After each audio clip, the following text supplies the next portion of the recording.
The Book of Adrian. Chapter 2. The Farmhouse. The mournful toll of church bells had long since faded into memory as Adrian trudged through deserted towns and barren farmlands. The world was a ghostly landscape, stripped of life by the relentless creeping death. He moved with caution, avoiding any sign of human activity, his eyes darting to and fro for any hint of danger. The only sounds were the dead wind and his own footsteps, echoing in the eerie silence. One afternoon, while navigating a deer path between Dinan and Wren, the crunch of footsteps ahead sent a jolt of fear through him. He quickly slid off the path, pressing himself into the sickly vegetation. The creeping death burned his exposed hands, a painful reminder of its ever-present threat. He lay still, every second stretching into an eternity. 3 men in tattered clothing and makeshift armor crept past him. Their breathing apparatuses, with leather tubes leading to shoulder-mounted bladders, wheezed audibly. Adrian knew instinctively that he must avoid these men and the place they came from. Silently, he resolved to head west, away from the path, towards Fougères, a city his mother had often described as beautiful and bountiful.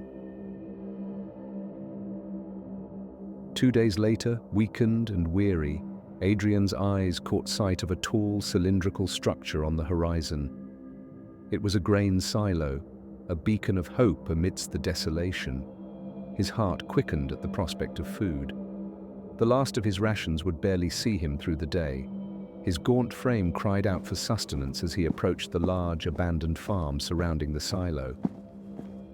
The farmhouse and stables were silent, the doors hanging limply on their hinges.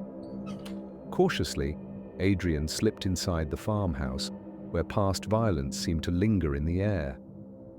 On the landing at the top of the stairs, the remains of the family who had once lived there lay scattered, bones telling a tale of a brutal end. Among them was a boy, his size, his clothes still relatively intact compared to Adrian's own rags. Dragging the boy's skeleton into a side room, Adrian began the grim task of changing his clothes. The sound of fabric peeling away from bones was sickening, but necessity overrode his disgust. To fight off the awfulness of the task, Adrian's thoughts wandered back to the days before the creeping death. Memories of his mother's stories about Fougères' verdant fields and bustling markets filled his mind. He recalled the warmth of his family home, the laughter that once echoed in its halls, now replaced by the eerie silence of abandonment.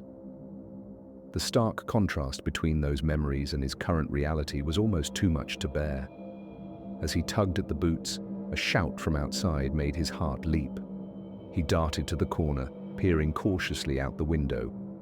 2 men trudged through the dead cornfield towards the silo. Adrian's pulse quickened as he watched them struggle with the silo door, which was securely battened down. They cursed their failure and turned to search through the other farm buildings and stables, their frustration evident in their movements. The men methodically combed through the outbuildings, the tension mounting within Adrian as he watched them grow nearer to the farmhouse. He put on the boy's clothes as quietly as he could, every rustle of fabric sounding like a thunderclap in the oppressive silence. He clung to the fragile hope that morning might bring some chance of escape or survival in this hellish world. He could hear them setting up camp in one of the stables, their words laced with the same desperation he felt. "We'll break in tomorrow," one of them said. "There's got to be something left in there." Adrian's heart sank. He knew they wouldn't leave until they had scoured every inch of the place. He had to think of something. As the minutes dragged on, the cold seeped into his bones. He knew he had to hide or be ready to kill again. The terror of being discovered gnawed at him. He retreated further into the shadows of the upstairs farmhouse, knowing he couldn't afford to be found. Clenching the dagger he used to kill the city guard with, he steeled himself for the night ahead. It was going to be a long night in hell.